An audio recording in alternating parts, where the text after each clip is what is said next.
Barangay Ginebra players, walang pahinga-pahinga, diretso agad sa gilas. Justin Brownlee, mahihirapan nga ba sa paparating na Governors Cup matapos muling mabigyan ng kampyonato ni Justin Brownlee ang Barangay Ginebra? Matapos yung kanilang napakahirap na finals kontra TNT ay wala ngang baka-bakasyon etong si Justin Brownlee, kung saan diretso na nga ito sa Gilas, Pilipinas, at after nyan ay rekta ito sa Barangay Ginebra this upcoming Governors Cup. Pero may ilan na nagsasabi na mahihirapan daw si Justin Brownlee this upcoming conference dahil mga imports na yung kanyang magiging ka-match up. At may point naman yung sinasabi ng iilan dahil nitong Commissioner's Cup ay mga local players lang yung bumabantay kay Justin Brownlee dahil puro sentro yung kinuha ng mga ibang kupunan. Pero sa tanong kung mahihirapan ba si Justin Brownlee this upcoming Governors Cup ay masasabi nating hindi. Dahil unang-una sa conference na yan talaga fit si Justin Brownlee. Ilang taon na niyang pinaghaharian ang Governors Cup at hindi malabong magawa niya yan ulit this upcoming conference. Pagdating naman sa mga imports na kanyang magiging match-up ay hindi na yan bago kay Justin Brownlee. Edad lang yung nadagdag sa nasabing Ginebra resident import, pero grabe pa rin yung kanyang performance na ipinapakita every game. Nakita natin yan sa kakatapos lang na PBA Finals kung saan back-to-back 50 points yung kanyang ipinakita. Kaya naman, yung nakita nating performance na yan ni Justin Brownlee ay hindi malabong magawa niya ulit this upcoming conference. Ayon nga mismo kay Coach Tim, sa kanyang naging latest interview ay nabanggit nito na kumpiyansa siya na makukuha nila ang kampyonato ngayong Governors Cup dahil okay na okay daw yung ipinakitang chemistry ng kanyang mga players at pinatunayan din daw ni Justin Brownlee na hindi pa siya matanda. Nabanggit pa nga rin netong si Coach Tim Cone na grabe raw yung disiplina ni Justin Brownlee sa sarili, palaging nag-extra workout at palaging may ini-improve sa kanyang laro.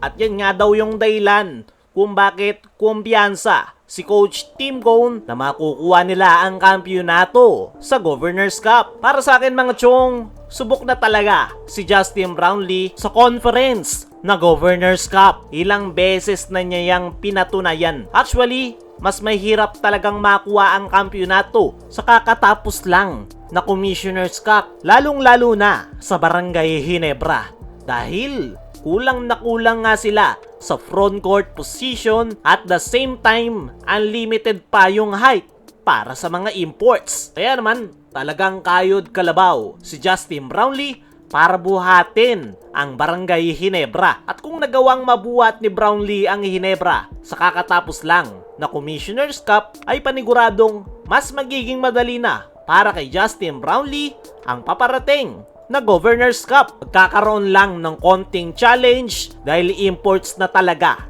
yung kanyang makaka-match up dahil paniguradong pare-parehas na sila ng position. Pero sa tingin ko, hindi mahihirapan si Justin Brownlee. Dahil gaya ng sabi natin kanina, subok na ang nasabing import at ilang beses na niyang pinagharian ang Governors Cup. Hindi naman tatawagin na GOAT import si Brownlee nang wala lang. Kaya nga kumpiyansa si Coach Tim para sa kanyang kupunan. Samantala, Barangay Ginebra players, walang pahinga-pahinga, diretso agad sa gilas. Matapos makuha ng Ginebra ang kampyonato ay wala nang baka-bakasyon. Rekta agad sila sa practice ng ating national team na Gilas Pilipinas. Present syempre itong si Justin Brownlee dahil ito yung ating naturalized player kasama si RJ Abarrientos at nagbabalik national team na si Troy Rosario. Hindi nga nakasama si Scotty dahil mayroon itong iniindang hamstring injury. At yung papalit nga sa kanya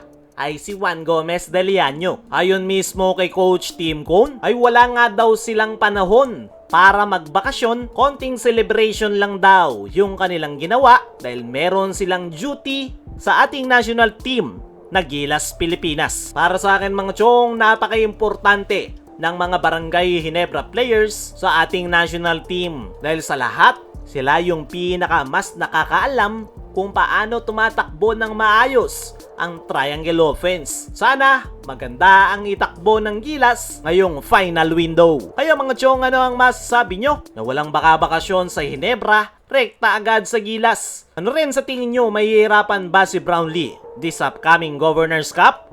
I-comment mo lang dyan sa ibaba.